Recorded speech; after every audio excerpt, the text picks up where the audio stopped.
You check your inbox, and out of nowhere, a private equity firm messages you, floating a massive, life-changing buyout offer for your business. You should feel flattered. You've spent years building a highly valuable company in a complex market like California, and someone finally noticed the exact worth of your hard work. Here are the 3 classic traits of an unsolicited offer: a highly flattering message, a massive top-line number, and an immediate request for a quiet exclusivity window.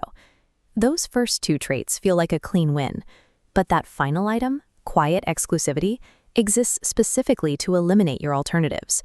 The moment you treat that private message as the final deal, you hand the steering wheel over to the buyer. This creates a critical choice.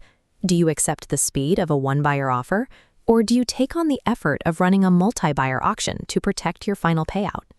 True leverage in a business sale comes entirely from having credible alternatives, not from the initial number on the page. The one-buyer strategy begins when you engage privately and grant early exclusivity to a single interested party. Because the buyer assumes you cannot easily replace them, they intentionally slow down the due diligence process to get completely comfortable. Meanwhile, you still have to run your daily operations while fielding endless data requests. This creates severe operational exhaustion for you and your management team. This graph plots a seller's leverage over time. As exclusivity drags on, your power drops fast. This drop invites retrading, buyers lowering the price before close. They claim new risks, and your leverage bottoms out. Most founders accept these lowered terms because walking away after months of exhaustion feels worse than taking the financial hit. Choosing the fast, one-buyer route often results in extreme vulnerability to predatory renegotiation at the finish line.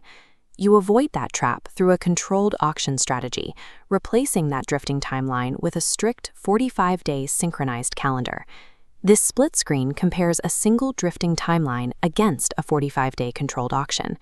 In the bottom track, you send an anonymous teaser to multiple buyers simultaneously.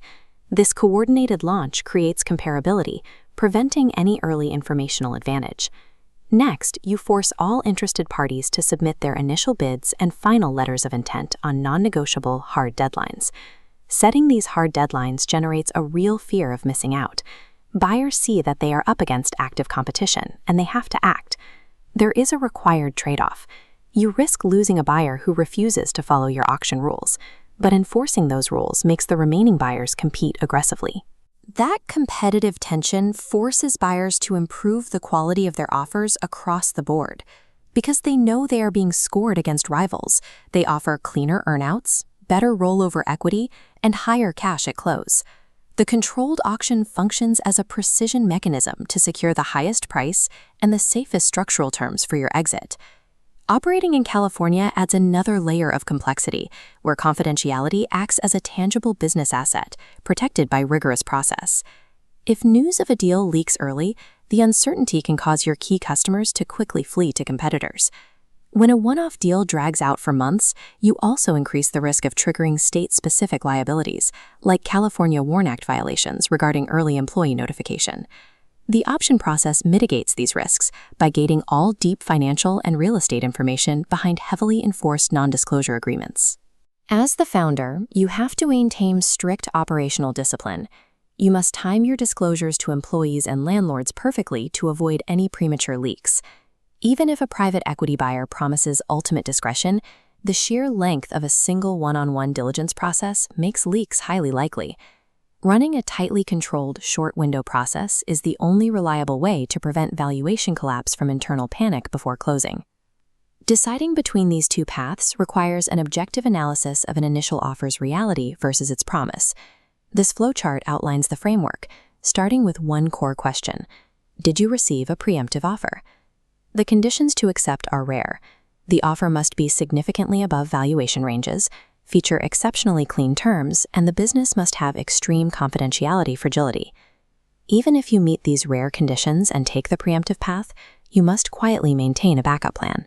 For the controlled auction path, you choose this route to maximize post-close terms, protect against diligence retrades, and safely manage local employee regulations.